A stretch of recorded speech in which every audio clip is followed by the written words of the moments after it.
All right, the next case on the docket is School Board of Osceola County versus Universal Education Services. Good morning, Your Honors. Usher Larry Brown, attorney for the school board. One moment. I'm sorry. I was just going to ask if it pleased the court. All right. Would you like time for rebuttal?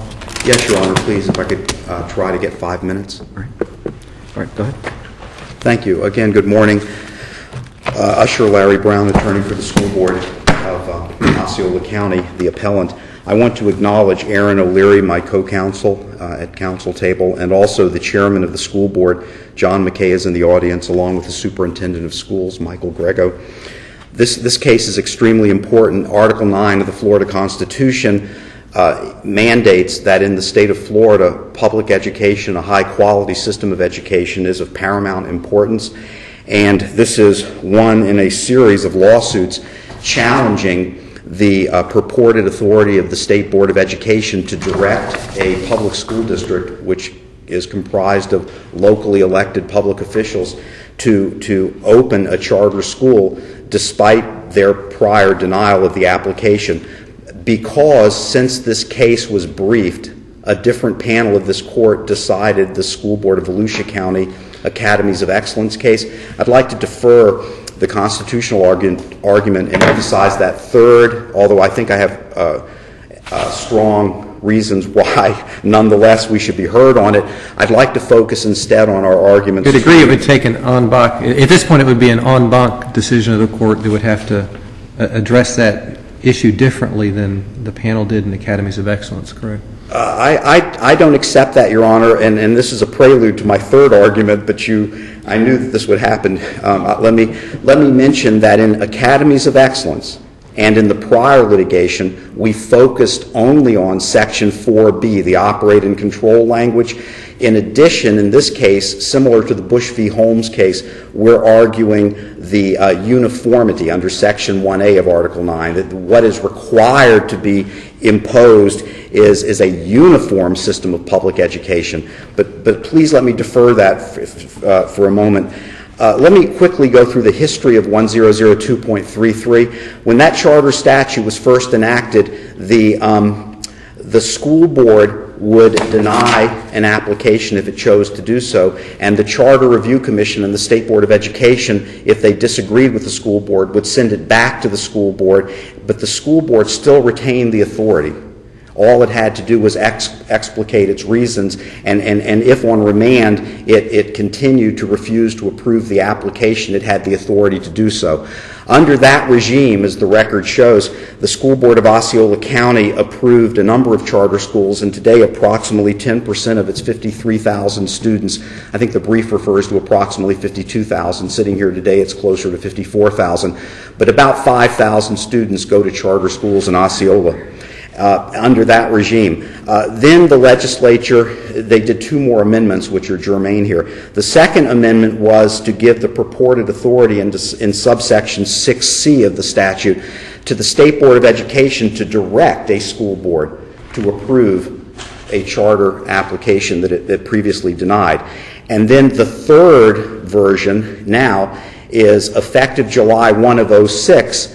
6D was amended to establish the Schools of Excellence Commission, Florida Schools of Excellence Commission, and that law also established Florida Statute 1002.335, which established the Schools of Excellence Commission, and that was effective July 1 of 06. And under the plain language of that statute, which the Department of Education can't by memorandum or decree escape from, under the plain language of that statute, for all charter applications denied after July 1 of 2006, as a condition precedent with mandatory language, but again, the Constitution says shall operate and control, but so sometimes mandatory may not be mandatory, but the way I read the plain language, as a condition precedent to maintaining this appeal, a charter school denied after July 1 of 06 must. But there is no dispute in this case that such a commission didn't exist.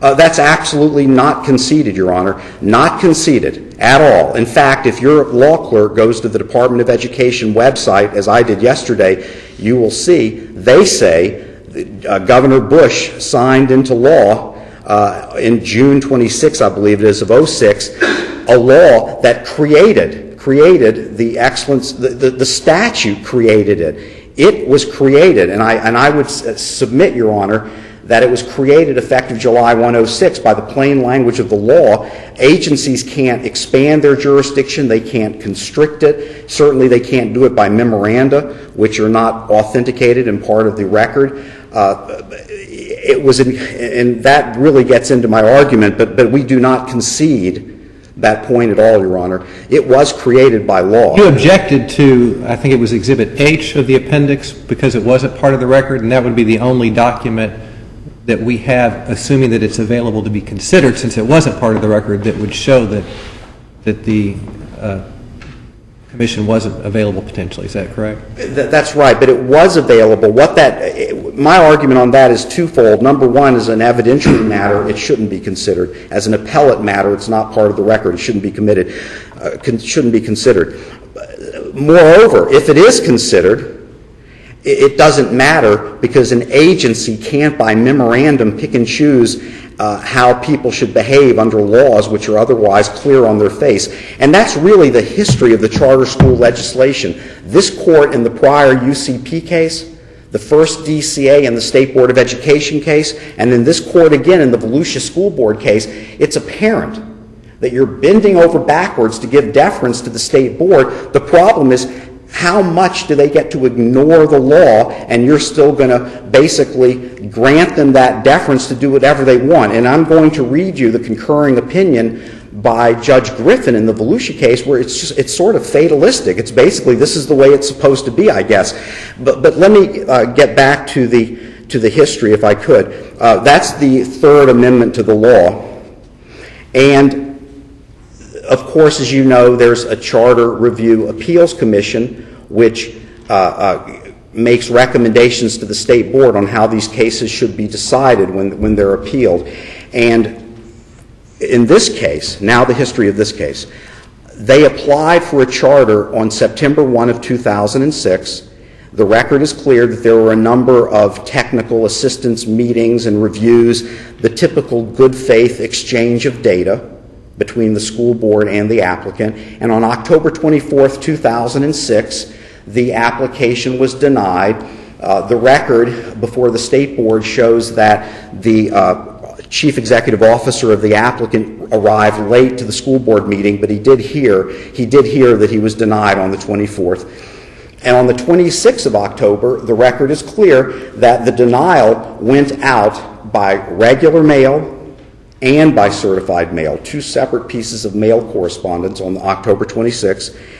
On November 9th, at the request of the applicant, the letter itself, just the two-page letter but not the backup material, was faxed to the applicant, and of course it was all sent to the post office box.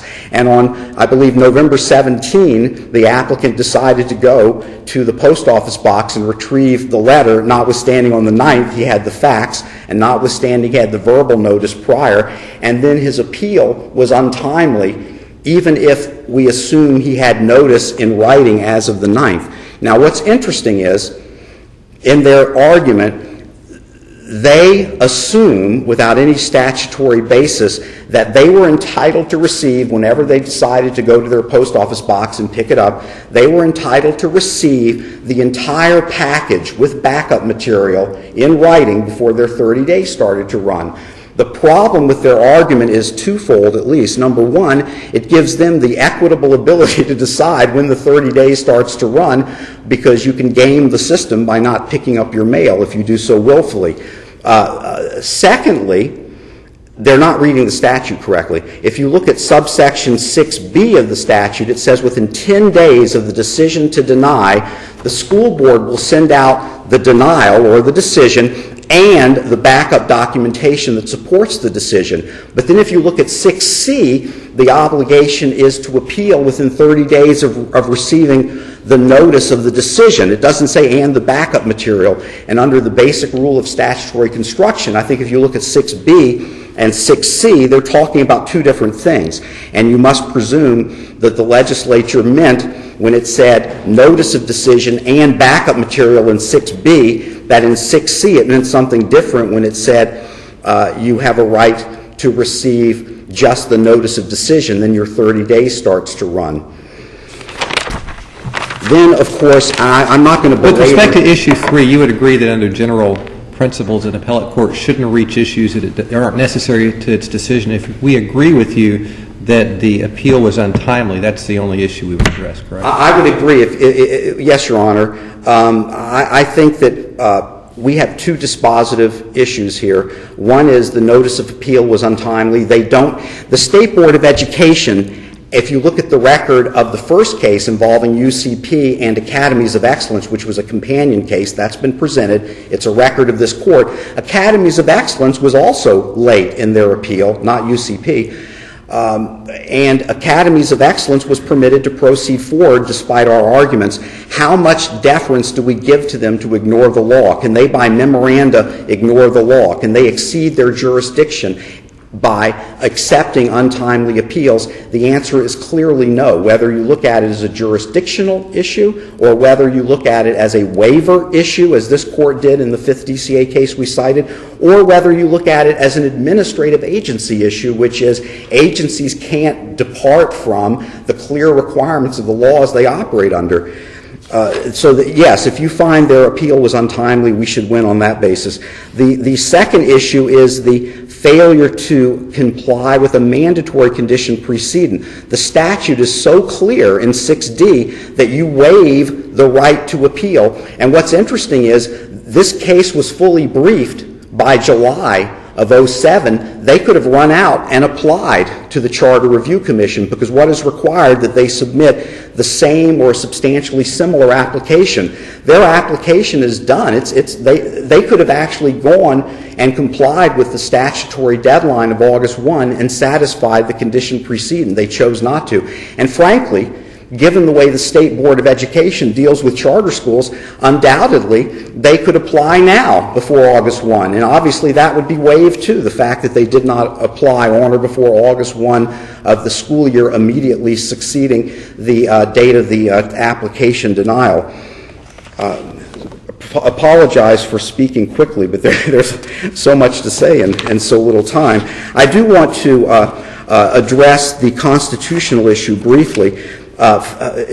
Judge Griffin, in her concurring opinion, said, few things in the administrative process are more destructive than the belief on the part of the applicant and the decision maker that the, quote, review of administrative action is really nothing more than a do-over with more receptive listeners. A fact finder and decision maker who knows its decisions will not be accorded respect is less inclined to worry over their accuracy.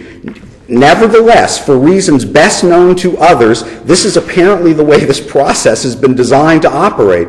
Therefore, I concur in the result. I'm asking this court to be an independent judiciary. Do not be so fatalistic. I'm not asking you to be an activist court. I'm asking you to apply the plain language of the Constitution and the laws to an activist legislature and an activist state agency. This is the opposite of finding constitutional rights that are not expressly stated in penumbras of existing constitutional rights.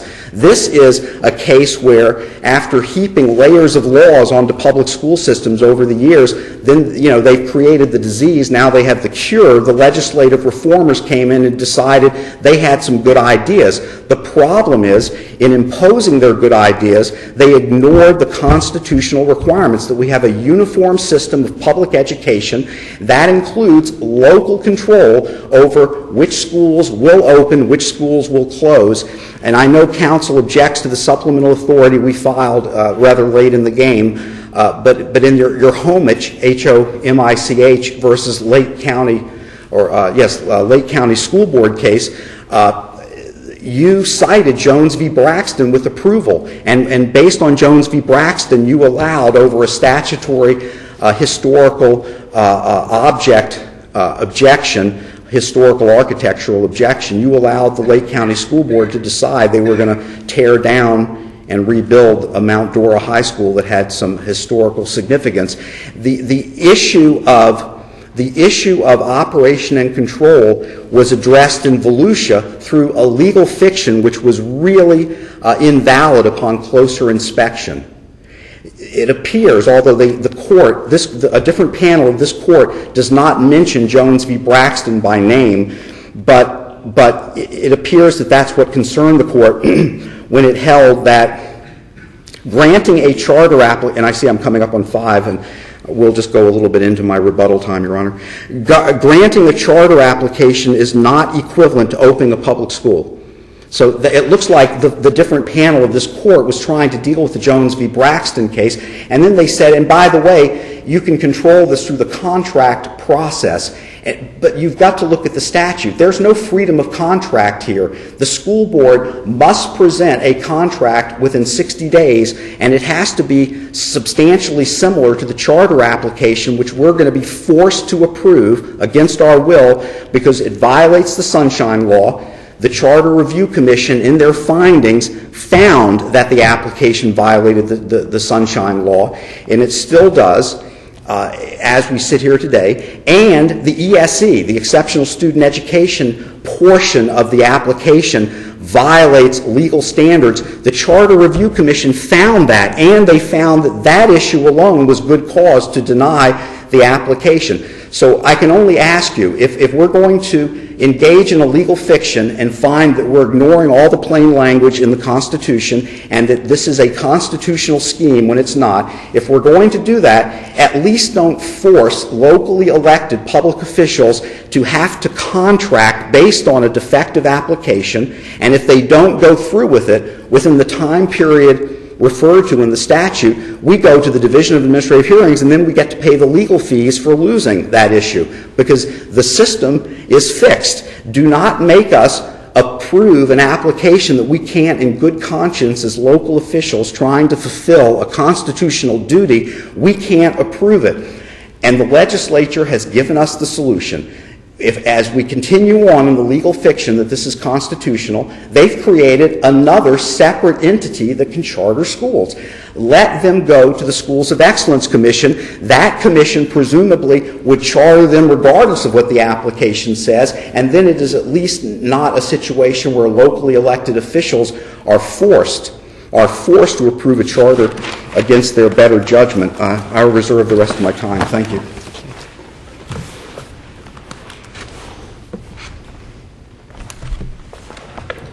May it please the Court. Blake Delaney for the charter school applicant, Universal Education Services.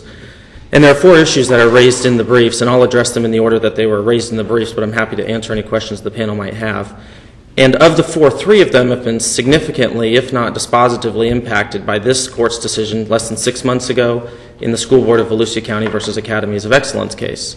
The 4 issues being the constitutionality of the statute, Universal's compliance with all conditions precedent, Universal's timely filing of its notice of appeal, and then the competent and substantial evidence that supports the State Board's decision. With respect to the constitutionality of the statute, and specifically subsection 6C. Let me ask you this, just as a logical matter, why isn't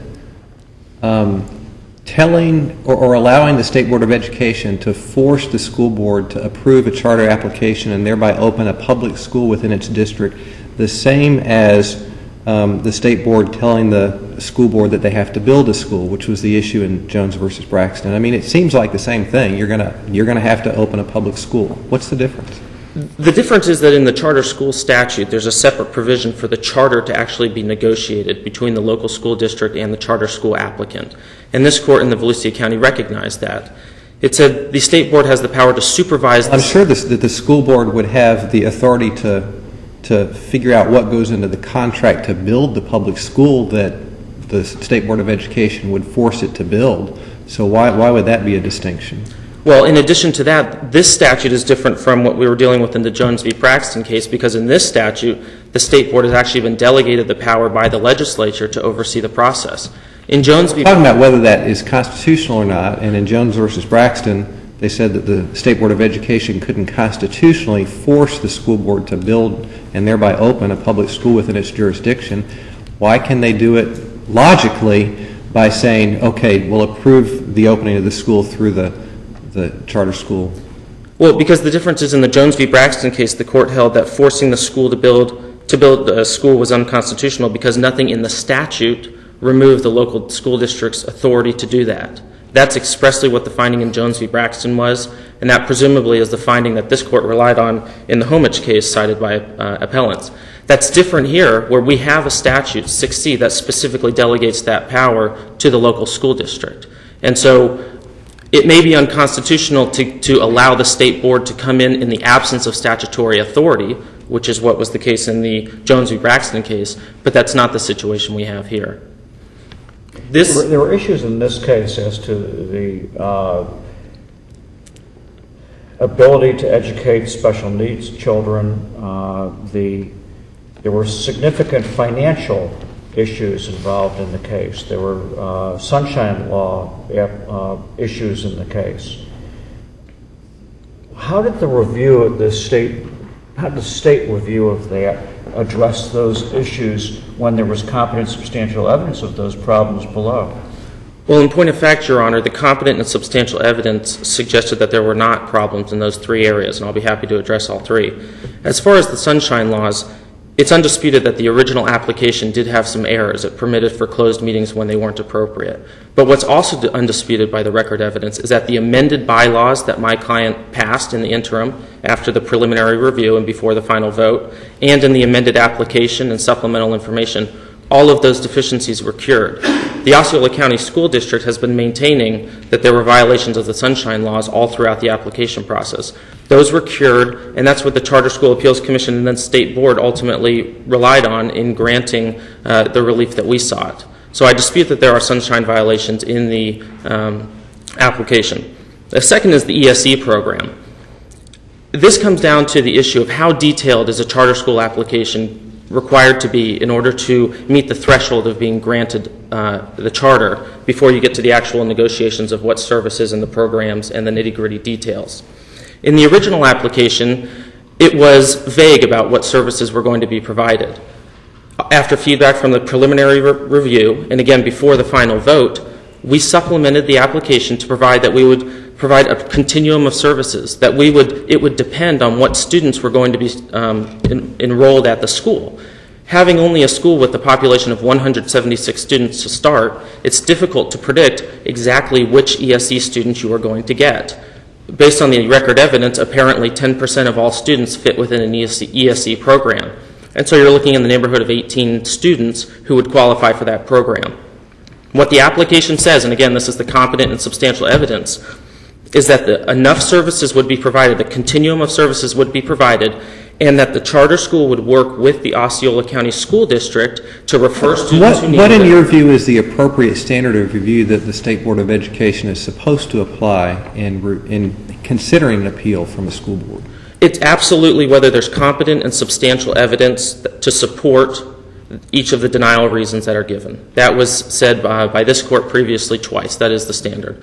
And so the competent and substantial evidence can include the application, both supplemental applications that were submitted by my client, which in total exceeded 300 pages. And then if there was testimony at any of the Charter School Appeals Commissions or State Board of Education hearing that was not objected to, that's also considered under this court's decision in the Volusia County case less than 6 months ago. And the third issue that you've raised, Your Honor, is the finance and facilities. The two criticisms that the school district had were my client's reliance on a startup grant and the fact that we had booked a line of credit as an asset, not a liability. There was ample evidence in the record to show that my client did intend to rely on a startup grant, and there was ample evidence to show that about 50% of charter school applicants actually are awarded a startup grant. There was also evidence in the record to show that my client had attended a training session with the Department of Education about how to go about applying for these startup grants. The line of credit that my client obtained was a contingency in case the startup grant was not obtained. If you read the Charter School Appeals Commission transcript, they were impressed that our application was not solely dependent on a startup grant. It said, some of the board members have quotes such as, "We're impressed that you have a line of credit as a backup plan," because we did need a backup plan, recognizing that there's only a 50% success rate. And then we showed there was competent, substantial evidence in the record, in our budget, that even if the line of credit had to be resorted to, that the school would be profitable by its third year. So that answers that question. The second was about booking it as a liability versus an asset.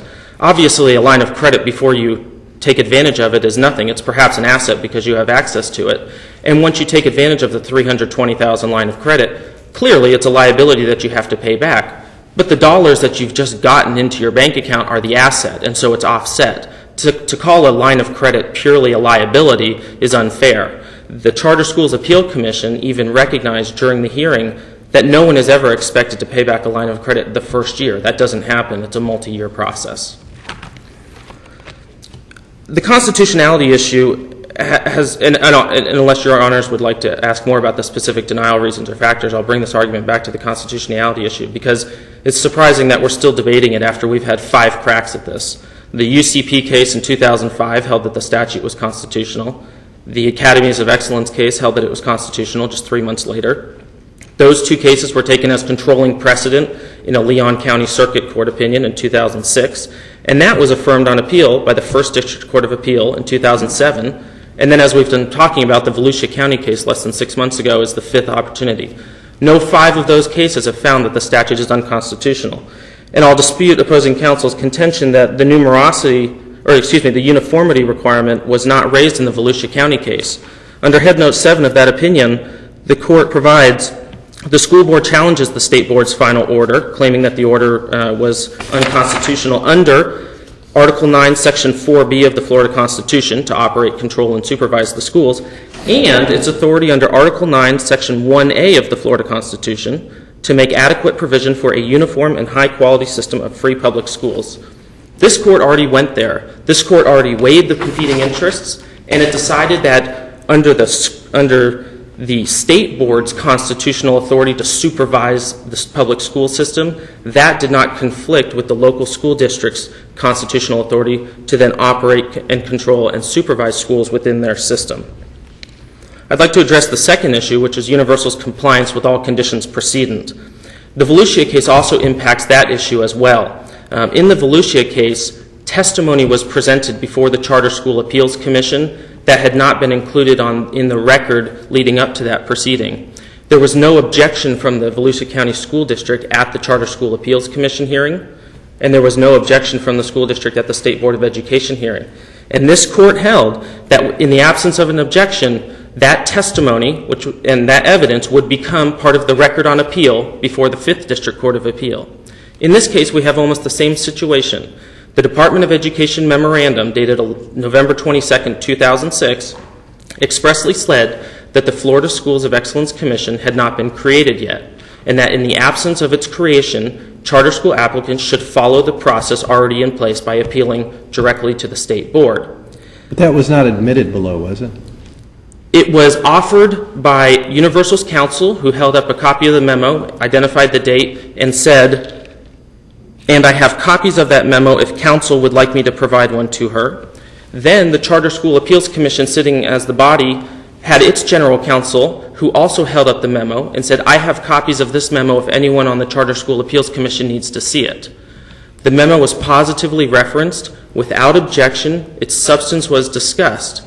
That memo, therefore, did become part of the record, which is now on appeal. I think the position of the appellant is that if the statute requires this commission to be in existence, that there's no authority to waive that. The agency has no requirement or no authority to waive it. Yes, Your Honor. And I think you had indicated, if I got this wrong, I apologize to you, that you felt that issue had been dealt with in the Academies of Excellence case, and I'm not sure that I see that. No, Your Honor. What the Academies of Excellence case held with held with respect to that issue was the fact that evidence that was considered at the Charter Schools Appeals Commission hearing without objection and then at the State Board of Education hearing without objection becomes part of the record on appeal. Right, but the condition precedent argument had not been raised in the Academies of Excellence. That's correct, Your Honor, and let me address that briefly. It's unclear exactly what position Universal is to be put in. If it has to comply with a condition precedent, that's impossible. We've cited to you several cases in the briefs that show where there's impossibility of compliance, the condition precedent does not have to be complied with. In the Rupp case, we had an example of a doctor who had moved down from Virginia.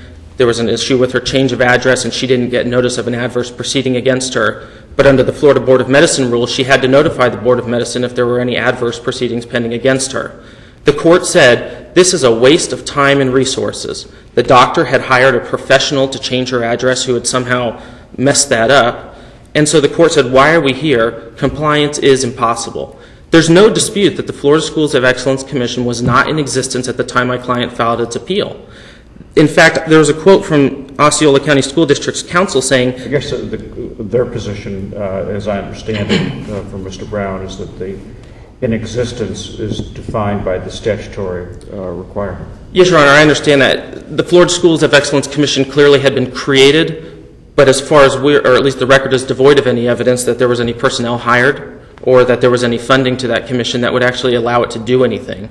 Certainly there's no dispute that the statute had been passed, but as we all know from a practical point of view, these things don't just form magically overnight. All right, aside from the condition preceding argument, do you think that the appeal was timely filed in this case? Absolutely, Your Honor. Again, so that your client gets to determine when the 30 days begins to run? Well, Your Honor, by not going to pick up mail, even though is it disputed that he was provided a copy of the decision? It's not disputed that he was faxed a copy of the denial letter on November 9th without any supporting documentation. So he gets to start the clock ticking by a decision as to when he picks up his mail. Well, Your Honor, the statute does read that the 30-day time window starts to run from the date of receipt. And in this case, why isn't the date of receipt the 9th when he got the fax decision at the latest? Because the statute requires that the school district provide written notice of its denial and supporting documentation within 10 days of its order. That's 6B. Yes, Your Honor. But 6C says that he gets 30 days from receipt of the decision. It doesn't mention the notice, as counsel argued.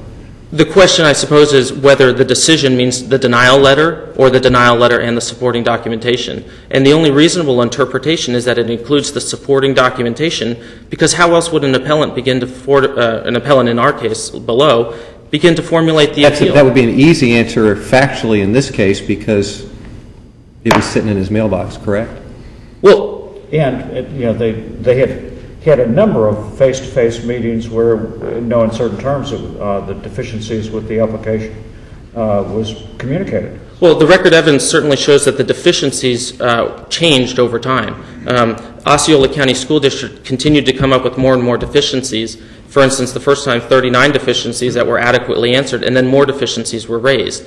The only time that my client received actual notice of the specific 7 reasons that we're now here. Actually, when the only address given by a party is a post office box, do you have any cases that deal with whether the receipt occurs when the mail gets to the post office box versus, your argument is the receipt occurs whenever someone decides to go to their post office box to get it. But, to me it would seem like once it hits the address that you've given, which in this case is a post office box, it's received. Do you have any cases that address that issue? I don't have any cases, Your Honor, but the plain language interpretation of the word receipt means when did the person pick up his mail? When did he receive the mail? Why does that? And the reason is because the certified mail serves as a time certain when the clock starts to run. But they don't have to serve by certified mail under the statute, do they? They do not have to serve by certified mail, but certainly it's a good way to let everyone know when the clock starts running, and that's what happened in this case. What I want to emphasize is... If someone is absent from their home on an extended vacation, would it be your position that receipt of a document occurs when they return from their vacation? Yes, Your Honor. Pick the mail up out of their mailbox? Yes, Your Honor. Is there any case law that would support that argument? There's not, but what I want to emphasize is that the only record evidence in this case is that the document with its supporting documentation was retrieved on November 17th. There's record evidence that it was received on the 9th when it was faxed to him. Well, if we want to talk about November 9th as being the trigger date, keep in mind that the denial letter with the supporting documentation has to be sent out within 10 days of the Osceola County School District's vote, which was on October 24th.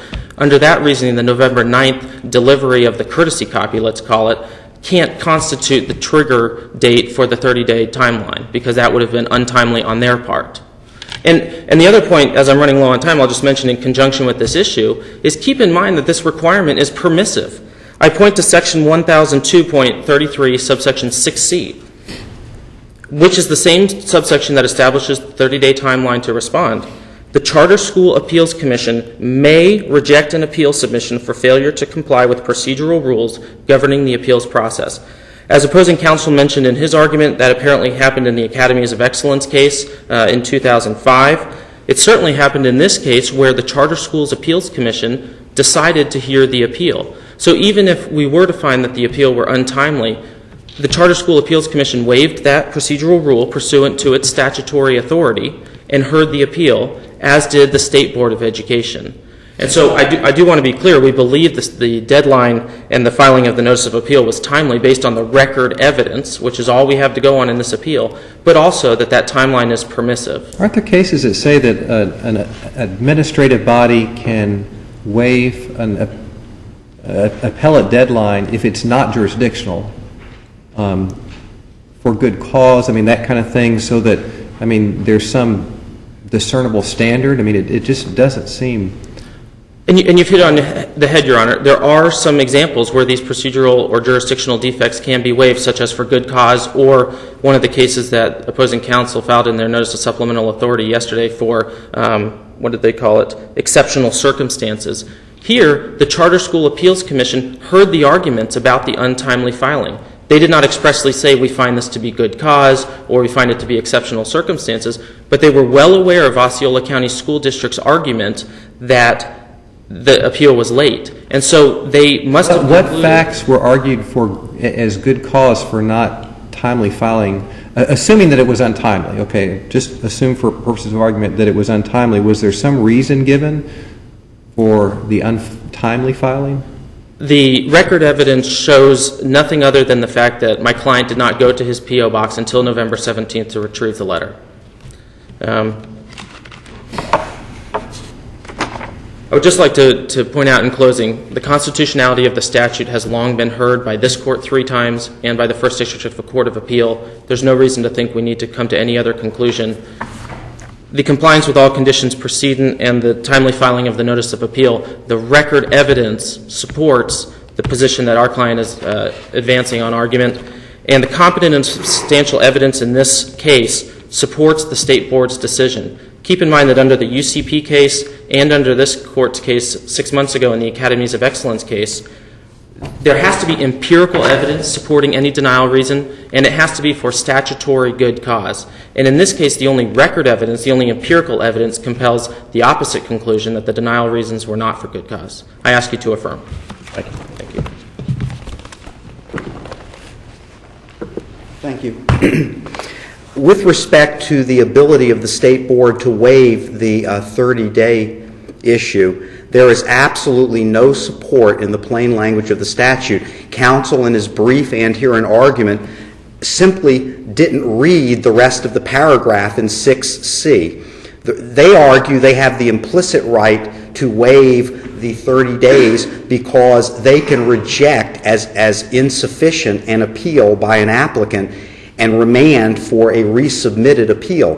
That is true, but if you read on in the statute, it's almost painful to have to get someone to read the next couple of sentences. If you read on in the statute, it says the applicant must resubmit within 15 days and the resubmitted appeal is timely if the original appeal was filed within 30 days. So I think you would take from that language a further certification by the court that the 30 days means what it says, and it's a waiver both under the 30 days if you're untimely, and it's also an express waiver under 6D if you don't first file the same application or a substantially similar application by August 1. That takes me to the next retort. They claim impossibility. The commission, as he conceded, was statutorily created, as the DOE's website says, effective July 1 of '06. Nothing prevented them from filing the application, which is what I would do as a counsel to be cautious.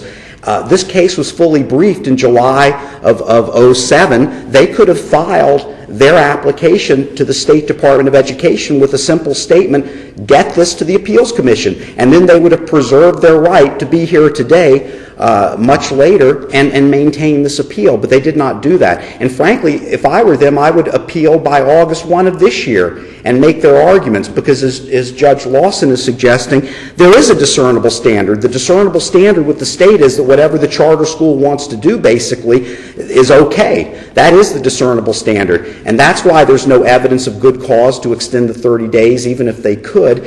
And for that reason, we ask this court, number one, to recognize that the Bush v. Holmes uniformity issue was not squarely addressed in Volusia. It was because How do you deal with the fact that the opinion does say that it's argued, the constitutional question is argued under both prongs of the Constitution and specifically includes the uniform public school system, and then rejects the argument? I mean, that it seems controlling on this panel absent an en banc decision from the Well, court. I would say, Your Honor, if you look at Head Note 6, it says... I'm not looking at the head note, I'm looking at the opinion. Well, I'm looking at the opinion itself. At 6, I'm looking at the opinion. That if you look there, it says because, what was argued was because of the operate and control violation, it thereby, for that reason, violates the uniformity and the remainder of the requirements in Section 1. What this argument is a slightly and maybe more subtly different argument. This argument is that regardless of the operate and control, the voters of the people of this state in their organic document, which establishes how this state is supposed to be operated and describes, as the Sebring Airport Authority McIntyre case says, it describes the limit within the legislature must operate. The voters say we do have a uniform system. Forget operate and control. Our uniform system is that locally elected school board members operate and control. Please give this to the Schools of Excellence Commission if we're otherwise going to be forced to approve something. Thank you for your time. Thank you.